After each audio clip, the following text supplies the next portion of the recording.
Picture this. You're sitting there waiting to see the parade that you haven't seen before. Your first time ever taking your toddlers to Disney, and you are waiting to see this amazing parade coming down Main Street.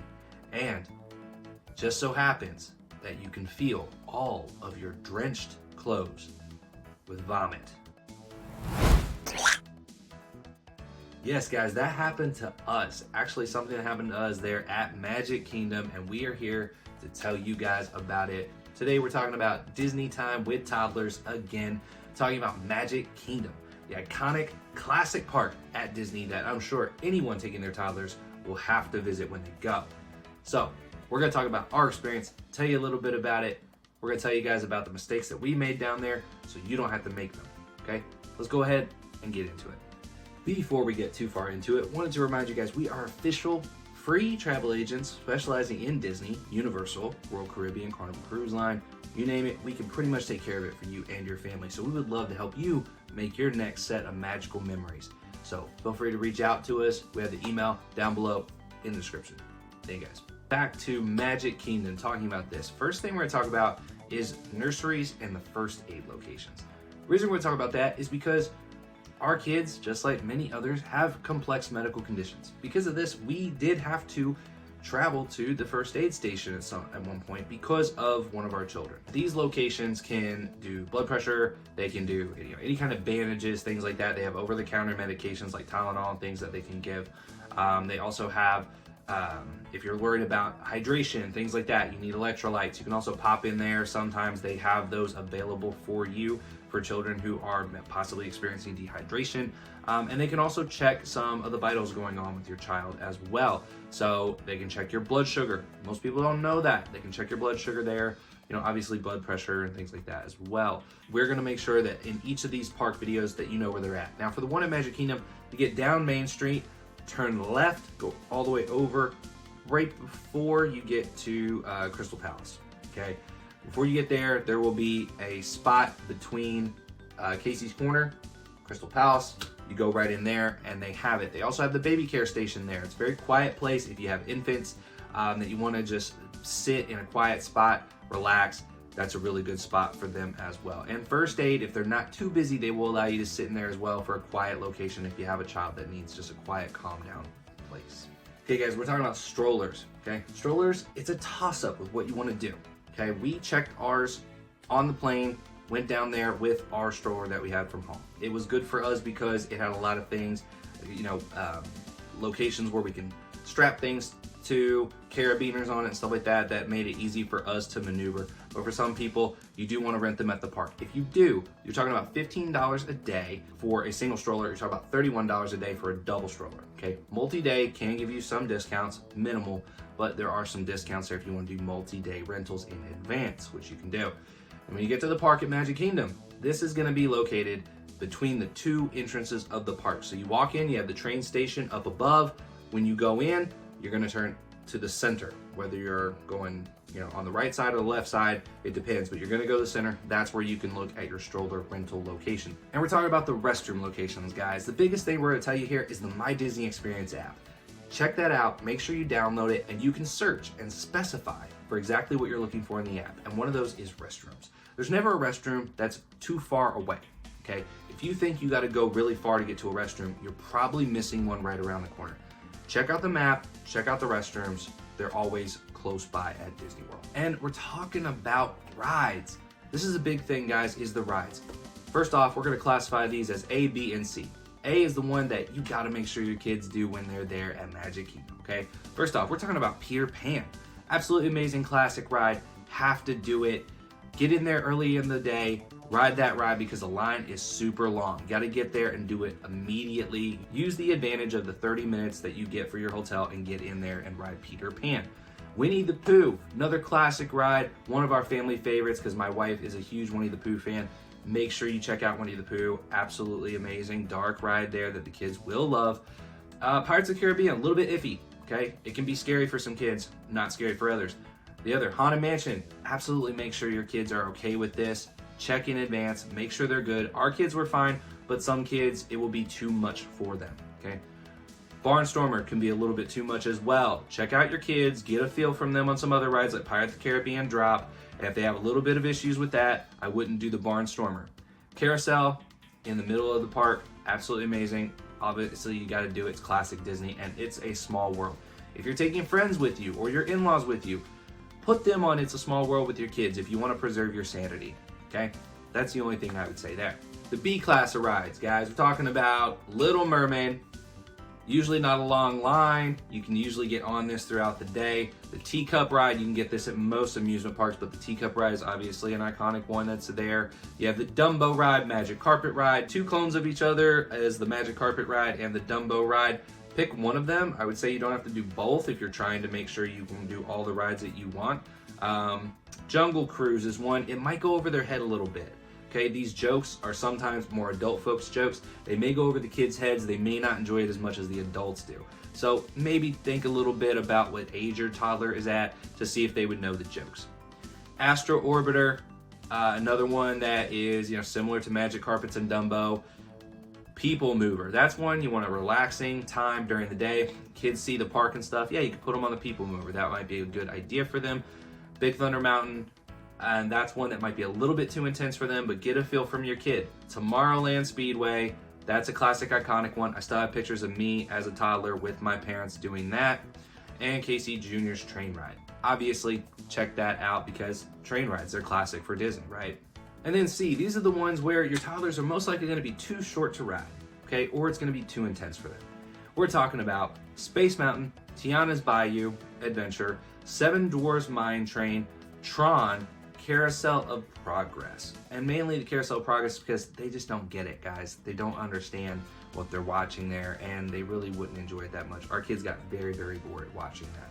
But the rest of them, just too intense of a ride. They're probably not tall enough for that, so go ahead and skip those on your plans because you're not gonna be able to do it. Now for shows, guys, there's a ton of shows at Magic Kingdom you gotta do. The Enchanted Tales with Belle is amazing. We did it multiple times while we were there. That's one where get your kids to practice their roar because they're auditioning to be in the play with Belle. And if they do a really good roar, they have a chance to be in it, and that's absolutely amazing for your kids. The PhilharMagic is a great 3D show. It's a sit-down show, so it's a time for your kids to relax a little bit, similar to the Muppet Vision 3D, which is now gone, sadly, but really great show there. The Enchanted Tiki Room is one that is a classic Disney experience. Your kids will love it. The song will be stuck in their head, as it will yours.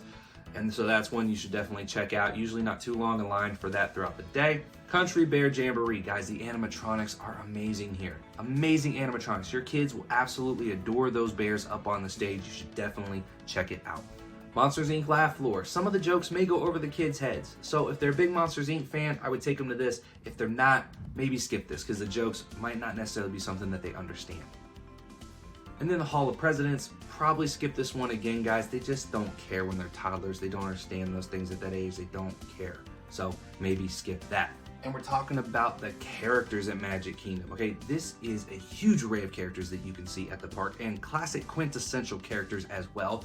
Cinderella herself and a mystery character is gonna be in the Princess Hall, as well as Tiana and a mystery character in the Princess Hall. So you can always get in line to do those. If you're gonna do it, I would do it early in the day. Maybe do Peter Pan and then go straight here for when they open up for that. Check the times because they don't always open up during early park admission.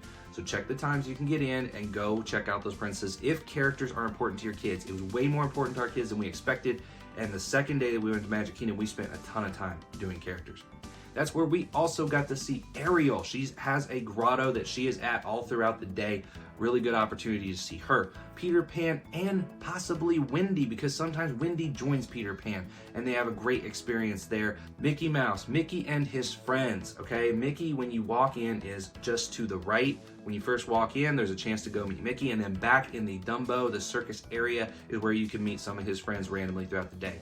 Stitch will randomly pop out in Tomorrowland. Aladdin and Jasmine can be seen here. Jack Sparrow, Pooh and Tigger, and there's roamers, okay? Every one of these characters you can pretty much find in your app if you search for characters. It'll say when they're coming out, what appearances they'll have, but you have the random roamers as well. And those are ones you might not necessarily see. That would be Rapunzel and Flynn Rider. Hook and Smee. the evil stepsisters, and Mary Poppins and Bert, as well as Alice from Alice in Wonderland.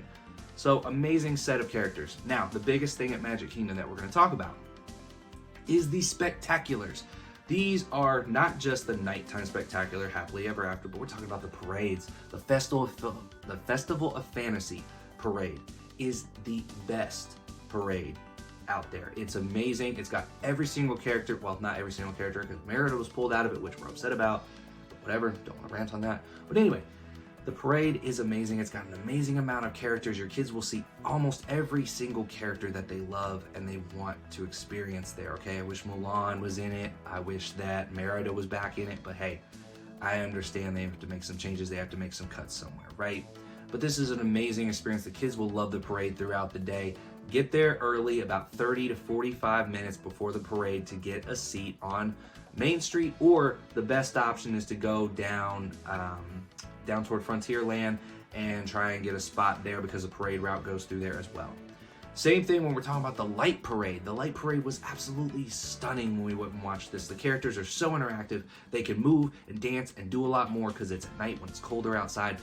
Really good experience to watch this, and it will really be a great, memorable experience for your children. So when you get there for that, I would say about an hour before, you need to be finding a spot. Again, I would say go to Frontierland, less crowded than Main Street, but when you go there, I would say that you get a spot about an hour early. Stock up on a snack, get something for the kids to eat, something they can sit there and bide their time with, okay? Maybe you have a coloring book or something you bring with you while you're sitting still, because it's hard to keep them still. But you need to get in line for this. You need to get a spot, because they do run out of space for you to see this parade, and it will run out very quickly on you. Get there an hour early. Maybe go get some snacks while people are waiting after that hour, but get your spot. And then the Happily Ever After show. Guys, I can't tell you how amazing this show is. I am someone who, years ago, going with my wife and stuff, I would always cry watching this show. It's amazing emotions that come along with it. The songs, the feels that you get, I mean, it's intense. And my wife, not really that way. She would laugh at me most of the time when I'm there watching this.